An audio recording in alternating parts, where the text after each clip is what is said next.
Hello everyone. Before we get started with this video, I just want to wish you a happy Halloween month. If you enjoy my channel and you enjoy this video, please like and share. And also subscribe to my YouTube channel, because if you don't, instead of getting a treat, you're gonna get a trick. Whenever I see kids going trick-or-treating by themselves, I always get concerned for them. I want to know if they're going to be alright, and if they know not to talk to any strangers, people that they don't know. Maybe I'm projecting on what I experience onto them, but you can never be too careful. I'm 30 now, but this happened to me about 20 years ago.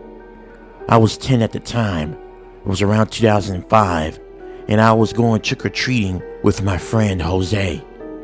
We were really great friends at the time. We would go riding our bikes together, swimming together. We did a whole lot of things. He was like a brother to me because I was the only child. Now that night on Halloween, my mother prepared me and got me together. She helped me put on my costume. I was dressed up as Danny Phantom from the mid-2000s TV show that came on Nickelodeon. After that, my mother took a picture of me, and then she gave me a few rules to follow. Okay, now listen to me very well. You stay with your friend Jose. The neighbors around here, I know them all. You stay on this side of the neighborhood.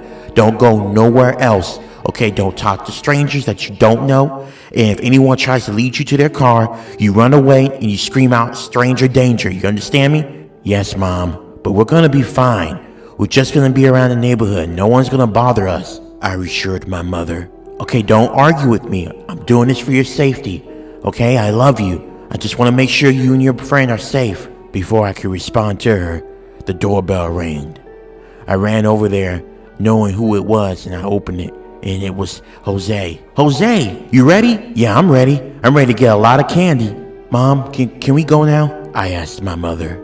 She nodded her head and said, "Remember what I told you. Stay on this side of the neighborhood. Remember, stranger danger." My mom yelled as we were running outside to start trick-or-treating. I didn't respond to her, but looking back, obviously, she meant well. And considering what happened, I really wish I could have got it into Jose's head to be more careful, but I couldn't.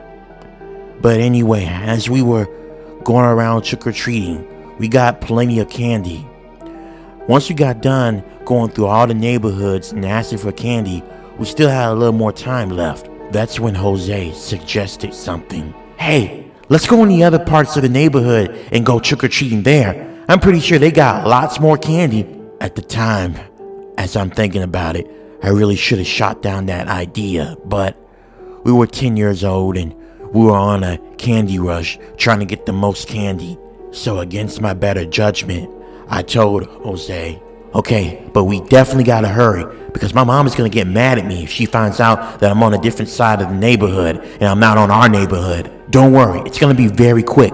And plus, we'll really fill up our bags with more candy. Me and Jose made our way around that other side of the neighborhood that my mother didn't want us going at. But we were able to get a lot more candy. Our bags became so heavy to the point we had to drag them on the ground just for us to be able to hold them. As we were trying to make our way home, that's when something happened. As me and Jose were getting out of the neighborhood and going into our neighborhood, that's when an older woman happened to call out to us. She was living on the end of the neighborhood before we turned into our neighborhood. Oh my goodness, you boys look so adorable in your costumes. You want to come over here? I got a lot of candy for you guys. And if you won't, I'm making dinner. I'm making dinner for a lot of trick-or-treaters. Y'all can come in and eat something before y'all head home. That way your parents don't have to worry about making you anything to eat. Immediately I knew not to trust this woman. I didn't trust anything about her. Something about her was off. And I did not trust eating anything from strangers that I didn't know. But Jose, on the other hand, was convinced. And plus, he was holding his stomach, letting me know that he was pretty hungry. Look, she does got food, and it smells pretty good inside of our household. And I am pretty hungry. How about we just stop there and get us something to eat real quick? And plus, if anything seems off, we could just run. I looked at Jose, and I shut down the idea. I told him, Jose, we don't know anything about this woman. I don't think it would be smart for us to eat anything from her or accept candy from her.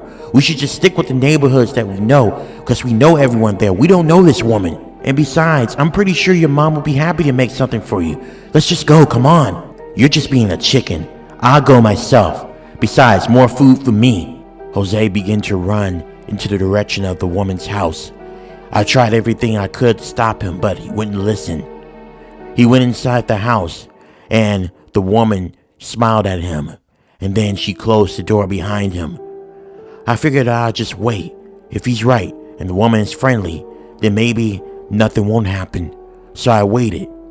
I waited for a while, and then I realized 30 minutes had passed, and Jose did not come out of that house. I started to get a little bit concerned, so that's when I decided to go towards the house, and I knocked on the door. But before I could knock on the door, it was already open.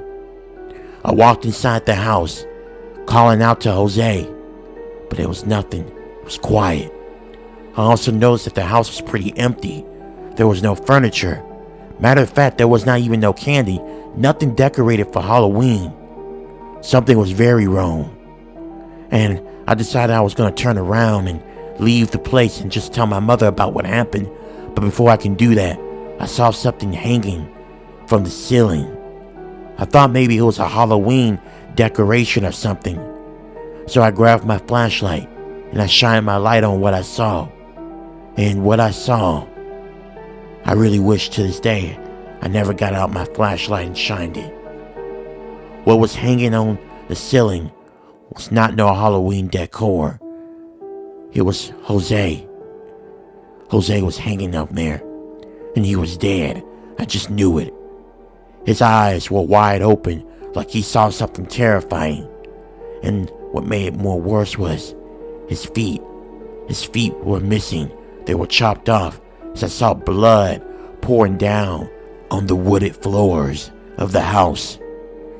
I yelled, and I ran so fast I dropped my candy. I didn't even care. I was crying and running until I got to my mother's house, and I told her about what happened. She was very concerned, and then she drove up there. She told me to stay there. She didn't come back to the house for about several hours. I remember hearing police officers and sirens coming around the neighborhood. And after that, my mother came back. My mother didn't tell me too much about what happened. She just told me that my friend Jose was gone. And I was heartbroken about what happened. Jose was my friend.